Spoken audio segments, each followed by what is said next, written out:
नमस्ते प्रिय भक्तजनों, आप सभी का हृदय से स्वागत है हमारे चैनल मिथोलॉजी स्टोरी में। आज का दिन अत्यंत पवित्र और विशेष है क्योंकि आज हम आपके समक्ष लेकर आए हैं एक ऐसी व्रत कथा जो हिंदू धर्म में सबसे अधिक पुण्यदायी मानी जाती है। निर्जला एकादशी की व्रत कथा। हिंदू धर्म में एकादशी का व्रत अत्यंत महत्वपूर्ण स्थान रखता है। वर्ष भर में 24 एकादशियां आती हैं और हर एकादशी का अपना विशेष महत्व है, लेकिन ज्येष्ठ मास की शुक्ल पक्ष की एकादशी, जिसे निर्जला एकादशी कहा जाता है, सबसे अधिक फलदायी और प्रभावशाली मानी जाती है। ये एकादशी इतनी शक्तिशाली है कि इसे करने से पूरे वर्ष की सभी एकादशियों का फल प्राप्त हो जाता है। इसे महावीर एकादशी या धर्मसेन एकादशी के नाम से भी जाना जाता है। आज हम इस पवित्र व्रत की कथा को बहुत विस्तार से सुनेंगे। हम जानेंगे कि निर्जला एकादशी का व्रत क्यों महत्वपूर्ण है, इसे कैसे करना चाहिए और इस व्रत के पीछे की पौराणिक कथा क्या है। ये कथा हमें पांडवों के समय में ले जाएगी, जहां हम देखेंगे कि कैसे महावीर नामक एक पांडव भाई ने इस व्रत को अपनाया और स्वर्ग की प्राप्ति का मार्ग प्रशस्त किया। तो चलिए बिना किसी देरी के शुरू करते हैं निर्जला एकादशी की यह पावन कथा। निर्जला एकादशी का व्रत हिंदू धर्म में सबसे कठिन और सबसे पुण्यदायी व्रतों में से एक माना जाता है। यह व्रत ज्येष्ठ मास की शुक्ल पक्ष की एकादशी को मनाया जाता है, जो आमतौर पर मई या जून के महीने में पड़ता है। इस दिन भक्त बिना जल और भोजन के उपवास रखते हैं और भगवान विष्णु की भक्ति में लीन रहते हैं। इस व्रत का नाम निर्जला इसलिए है क्योंकि इसमें स्नान और आचमन, पानी का न्यूनतम उपयोग को छोड़कर किसी भी प्रकार का जल ग्रहण करना वर्जित है। यह व्रत इतना प्रभावशाली है कि इसे करने से न केवल सभी पापों का नाश होता है, बल्कि भक्त को स्वर्ग लोक की प्राप्ति भी होती है।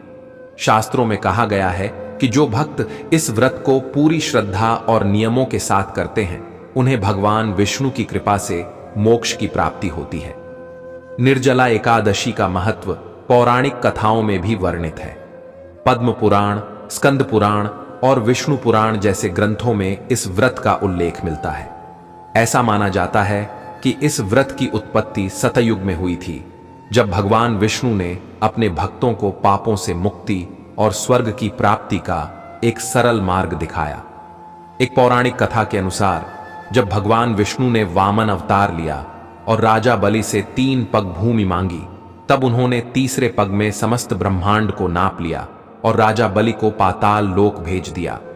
उस समय भगवान विष्णु ने राजा बलि को वरदान दिया कि जो भी भक्त निर्जला एकादशी का व्रत करेंगे, उन्हें उनके सारे पापों से मुक्ति मिलेगी और वे विष्णु लोक को प्राप्त करेंगे। इसके अलावा निर्जला एकादशी का संबंध भगवान विष्णु के शयन काल से भी है। ऐसा माना जाता है कि आषाढ़ मास की शुक्ल एकादशी, देवशयनी एकादशी से लेकर कार्तिक मास की शुक्ल एकादशी, देवोत्थान एकादशी तक भगवान विष्णु योग निद्रा में लीन रहते हैं। इस दौरान जो एकादशियां आती हैं, वे विशेष रूप से भगवान को समर्पित होती हैं। निर्जला एकादशी, जो ज्येष्ठ मास में पड़ती है, भगवान के शयन काल से ठीक पहले की एकादशी है। इस दिन व्रत करने से भक्त भगवान को प्रसन्न करते हैं और उनके शयन काल के दौरान उनकी विशेष कृपा प्राप्त करते हैं। कथा की शुरुआत उस समय से होती है जब पांडव अपने वनवास के दौरान हस्तिनापुर से दूर एक घने जंगल में रह रहे थे। पांडवों में 5 भाई थे: धर्मराज, महावीर, सूर्यवंश, चंद्रवंश और धर्मसेन। इनके साथ उनकी माता कुंती और पत्नी पंचाली भी थीं। उस समय पांडव अपनी माता और पत्नी के साथ वन में कठिन जीवन जी रहे थे। जंगल में उनका जीवन बहुत साधारण था। वे एक छोटे से आश्रम में रहते थे जो उन्होंने स्वयं लकड़ियों और पत्तों से बनाया था। आश्रम के आसपास विशाल वृक्ष थे जिनके नीचे वे दिन में विश्राम करते थे। पास ही एक छोटी सी नदी बहती थी जहां से वे जल लाते थे। धर्मराज, जो सबसे बड़े भाई थे, हमेशा धर्म और भक्ति में लीन रहते थे। वे हर एकादशी का व्रत पूरी श्रद्धा के साथ करते थे। उनके नेतृत्व में पूरा परिवार धार्मिक कार्यों में संलग्न रहता था। माता कुंती हर सुबह सूर्योदय से पहले उठकर स्नान करती और भगवान की पूजा करती। वे अपने पुत्रों को भी धर्म के मार्ग पर चलने की प्रेरणा देती थीं। पंचाली, जो पांडवों की पत्नी थी, अपने पतियों की हर तरह से सेवा करती थी। वह जंगल से फल और कंदमूल लाती और सभी के लिए भोजन तैयार करती। सूर्यवंश, जो एक महान धनुर्धर थे, जंगल में शिकार करने जाते और छोटे मोटे जानवरों को लाकर भोजन की व्यवस्था करते। चंद्रवंश और धर्मसेन, जो जुड़वां भाई थे, आश्रम के आसपास लकड़ियां इकट्ठा करते और आश्रम को साफ सुथरा रखते। लेकिन इन सब के बीच महावीर का स्वभाव कुछ अलग था। महावीर अपनी शारीरिक शक्ति और भोजन के प्रति प्रेम के लिए प्रसिद्ध थे। उनका शरीर बहुत विशाल और बलशाली था। उनके पेट में एक विशेष प्रकार की अग्नि जलती थी, जिसे वृकाग्नि कहा जाता था। इस अग्नि के कारण उन्हें हर समय भूख लगती थी। वे भोजन के बिना एक पल भी रहना नहीं चाहते थे। जंगल में जब सभी भाई और माता पत्नी एकादशी का व्रत रखते तो महावीर अकेले ही भोजन करने बैठ जाते। वे कहते, मुझे भूख सहन नहीं होती, मैं भोजन के बिना कैसे रह सकता हूं। उनके भाई और माता उन्हें समझाते, महावीर, एकादशी का व्रत भगवान विष्णु को समर्पित है। यह व्रत करने से हमारे सारे पाप नष्ट हो जाते हैं और हमें स्वर्ग की प्राप्ति होती है। तुम्हें भी यह व्रत करना चाहिए। लेकिन महावीर हमेशा कहते, मैं भगवान की भक्ति तो कर सकता हूं, दान दे सकता हूं, पूजा कर सकता हूं, लेकिन भोजन के बिना रहना मेरे लिए असंभव है। मेरे पेट की अग्नि मुझे शांत नहीं रहने देती। महावीर की यह परेशानी दिन ब दिन बढ़ती जा रही थी। हर एकादशी के दिन जब पूरा परिवार व्रत रखता, महावीर अकेले ही भोजन करने बैठ जाते। वे जंगल से लाए गए फल, कंदमूल और शिकार किए गए जानवरों का मांस खाते, लेकिन उनके भाइयों को यह अच्छा नहीं लगता था। धर्मराज, जो धर्म के पक्के थे, महावीर से कहते, भाई, तुम्हारी शारीरिक शक्ति तो बहुत है, लेकिन धर्म का पालन करना भी उतना ही महत्वपूर्ण है। एकादशी का व्रत भगवान विष्णु को अत्यंत प्रिय है। यदि तुम इस व्रत को नहीं करोगे तो तुम्हें स्वर्ग की प्राप्ति कैसे होगी। सूर्यवंश, जो अपने भाई से बहुत प्रेम करते थे, उन्हें समझाते, महावीर, हम सभी व्रत करते हैं, तुम भी कोशिश करो। यह व्रत करने से तुम्हारे सारे पाप नष्ट हो जाएंगे। लेकिन महावीर हमेशा यही जवाब देते, मेरे पेट में वृकाग्नि जलती है। यह अग्नि मुझे भोजन के बिना शांत नहीं रहने देती। मैं भोजन के बिना एक पल भी नहीं रह सकता। एक दिन जब सभी भाई आश्रम में बैठे थे, माता कुंती ने महावीर को बुलाया और कहा, पुत्र, मैं जानती हूं कि तुम्हें भूख बहुत लगती है, लेकिन धर्म का पालन करना भी उतना ही महत्वपूर्ण है। एकादशी का व्रत भगवान विष्णु को समर्पित है। यह व्रत करने से हमारे सारे पाप नष्ट हो जाते हैं। तुम्हें भी यह व्रत करना चाहिए। महावीर ने माता से हाथ जोड़कर कहा, माता, मैं भगवान की भक्ति तो कर सकता हूं, मैं दान दे सकता हूं, पूजा कर सकता हूं, लेकिन भोजन के बिना रहना मेरे लिए असंभव है। मेरे पेट की अग्नि मुझे परेशान करती है। यदि कोई ऐसा व्रत हो जो मुझे वर्ष में केवल एक बार करना पड़े और जिससे मुझे स्वर्ग की प्राप्ति हो, तो मैं उसे अवश्य करूंगा। महावीर की बात सुनकर धर्मराज ने कहा, हमें किसी ज्ञानी आर्षि से सलाह लेनी चाहिए। वे हमें इस समस्या का समाधान अवश्य बताएंगे। कुछ दिनों बाद आश्रम में महान आर्षि विश्वदेव पधारे। विश्वदेव एक परम ज्ञानी और तपस्वी थे, जिन्हें सभी शास्त्रों का गहरा ज्ञान था। उनके चेहरे पर तेजस्वी आभा थी और उनकी आंखों में ज्ञान की गहराई झलकती थी। पांडवों ने उनका स्वागत किया और उन्हें आसन दिया। माता कुंती ने उनके चरण धोए और उन्हें फल और जल अर्पित किया। धर्मराज ने हाथ जोड़कर आर्षि से कहा, हे ऋषिवर, हम सभी एकादशी का व्रत करते हैं, लेकिन मेरा भाई महावीर भोजन के बिना नहीं रह सकता। वह हमेशा कहता है कि उसकी भूख उसे परेशान करती है। कृपया उसे कोई उपाय बताइए जिससे वह भी इस पुण्य कार्य में भाग ले सके। महावीर ने भी आर्षि के सामने अपनी परेशानी रखी। उन्होंने कहा, हे परम ज्ञानी अर्षिवर, मेरी बात सुने। मेरे भाई धर्मराज, माता कुंती, पंचाली, सूर्यवंश और चंद्रवंश सभी एकादशी का व्रत करते हैं। वे मुझे भी कहते हैं कि मैं भोजन न करूं, लेकिन मेरे पेट में वृकाग्नि जलती है जो मुझे भोजन के बिना शांत नहीं रहने देती। मैं भगवान की भक्ति कर सकता हूं, दान दे सकता हूं, लेकिन पूरे दिन भोजन के बिना रहना मेरे लिए असंभव है। यदि वर्ष में कोई एक ऐसा व्रत हो जो मैं कर सकूं और जिससे मुझे स्वर्ग की प्राप्ति हो, तो कृपया मुझे बताइए। महावीर की बात सुनकर ऋषि विश्वदेव मुस्कुराए। उनकी मुस्कान में करुणा और ज्ञान की झलक थी। उन्होंने कहा, पुत्र महावीर, तुम्हारी भक्ति और सच्चाई मुझे प्रभावित करती है। यह सत्य है कि एकादशी का व्रत भगवान विष्णु को अत्यंत प्रिय है। शास्त्रों में कहा गया है कि जो भक्त एकादशी का व्रत करते हैं उन्हें भगवान विष्णु की कृपा प्राप्त होती है और उनके सारे पाप नष्ट हो जाते हैं। लेकिन चूंकि तुम्हें भोजन के बिना रहना कठिन लगता है, मैं तुम्हें एक विशेष व्रत के बारे में बताता हूं। ऋषि ने आगे कहा, ज्येष्ठ मास के शुक्ल पक्ष की एकादशी जो वृषभ और मिथुन राशि के संधिकाल में आती है, उसे निर्जला एकादशी कहा जाता है। यह एकादशी सबसे अधिक पुण्यदायी है।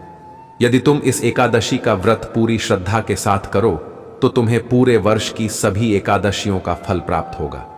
इस व्रत में स्नान और आचमन को छोड़कर किसी भी प्रकार का जल ग्रहण करना वर्जित है। आचमन में 6 मासे से अधिक जल नहीं लेना चाहिए, अन्यथा यह मद्यपान के समान माना जाता है। इस दिन भोजन भी नहीं करना चाहिए, क्योंकि भोजन करने से व्रत भंग हो जाता है। आर्ष विश्वदेव ने महावीर को निर्जला एकादशी के व्रत की पूरी विधि विस्तार से बताई। उन्होंने कहा, इस व्रत को करने के लिए एकादशी के दिन सूर्योदय से पहले उठकर स्नान करना चाहिए। स्नान के लिए स्वच्छ जल का उपयोग करें।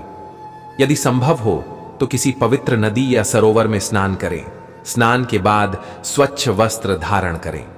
पीले रंग के वस्त्र इस दिन विशेष रूप से शुभ माने जाते हैं।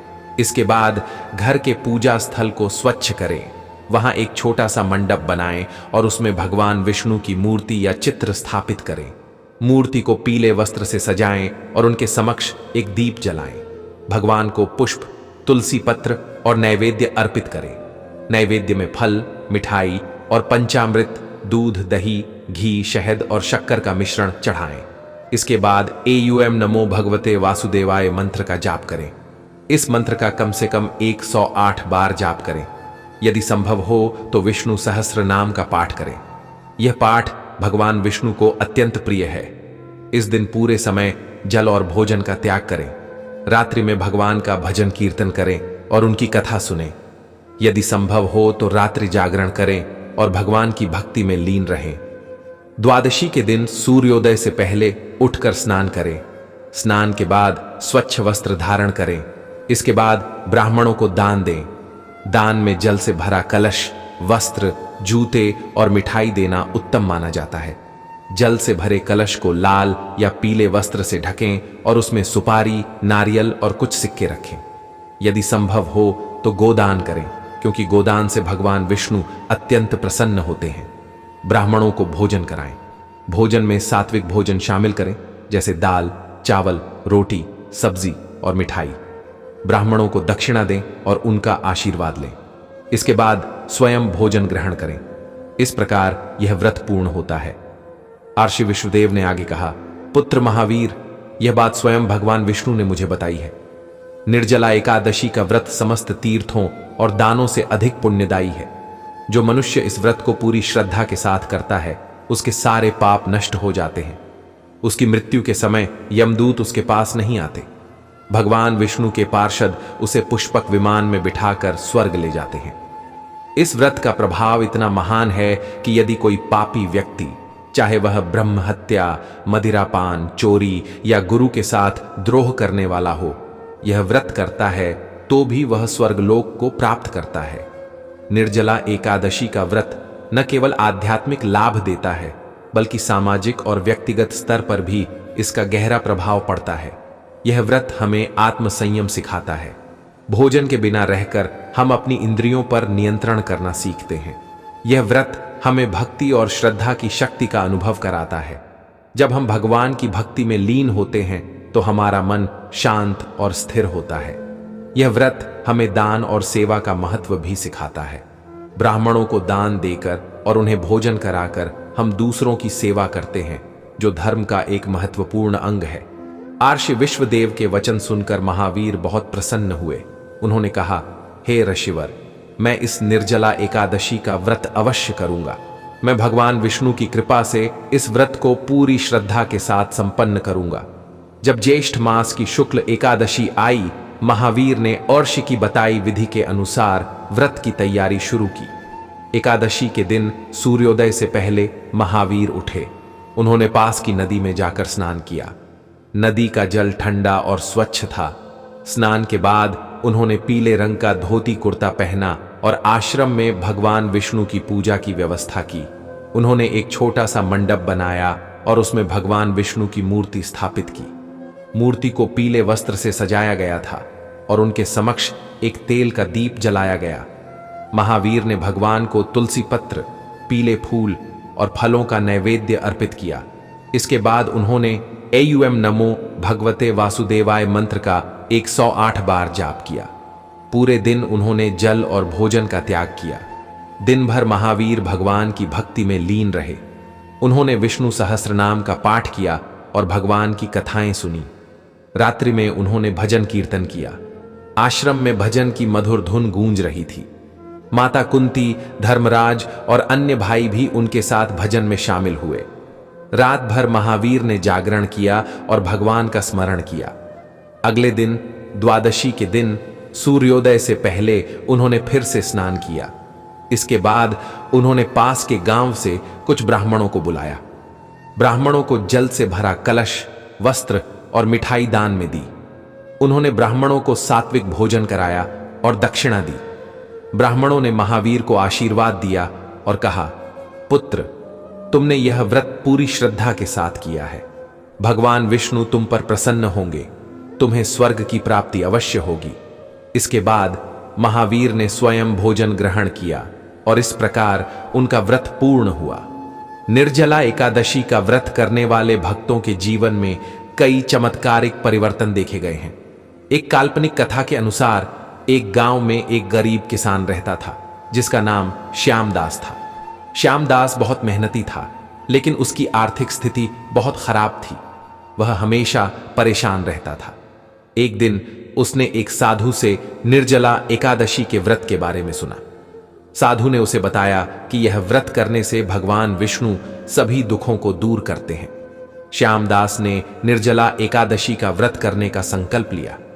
उसने पूरी श्रद्धा के साथ व्रत किया और भगवान विष्णु की भक्ति में लीन रहा। व्रत के बाद उसे एक व्यापारी से बड़ा ऑर्डर मिला, जिससे उसकी आर्थिक स्थिति सुधर गई। उसने अपनी कमाई का एक हिस्सा दान में दिया और भगवान विष्णु का धन्यवाद किया। एक अन्य कथा में एक युवती थी जिसका नाम राधिका था। राधिका की शादी में बहुत अड़चनें आ रही थीं। उसकी माता ने उसे निर्जला एकादशी का व्रत करने की सलाह दी।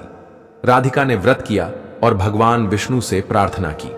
कुछ ही महीनों बाद उसकी शादी एक अच्छे परिवार में तय हो गई। राधिका और उसकी माता ने इस चमत्कार के लिए भगवान विष्णु का धन्यवाद किया। आज के समय में भी निर्जला एकादशी का व्रत उतना ही प्रासंगिक है जितना प्राचीन काल में था। आज की भागदौड़ भरी जिंदगी में यह व्रत हमें आत्मसंयम और भक्ति का महत्व सिखाता है। जल और भोजन के बिना रहकर हम अपनी इंद्रियों पर नियंत्रण करना सीखते हैं।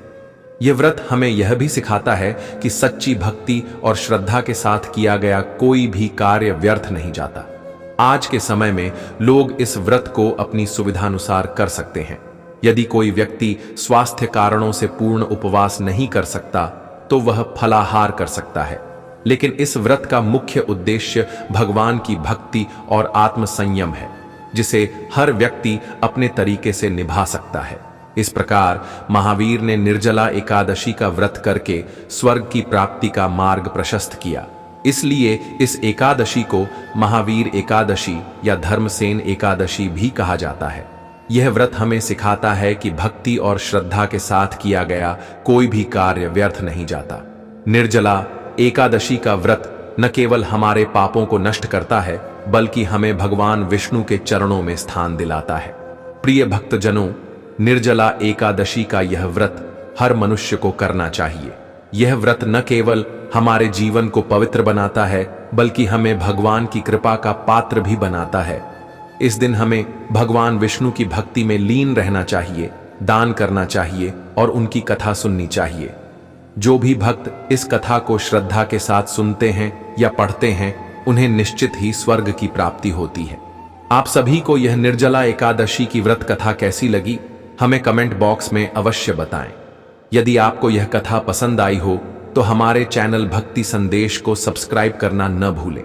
हम आपके लिए ऐसी ही भक्ति और ज्ञान से भरी कथाएं और जानकारी लाते रहेंगे। भगवान विष्णु की कृपा आप सभी पर बनी रहे। धन्यवाद।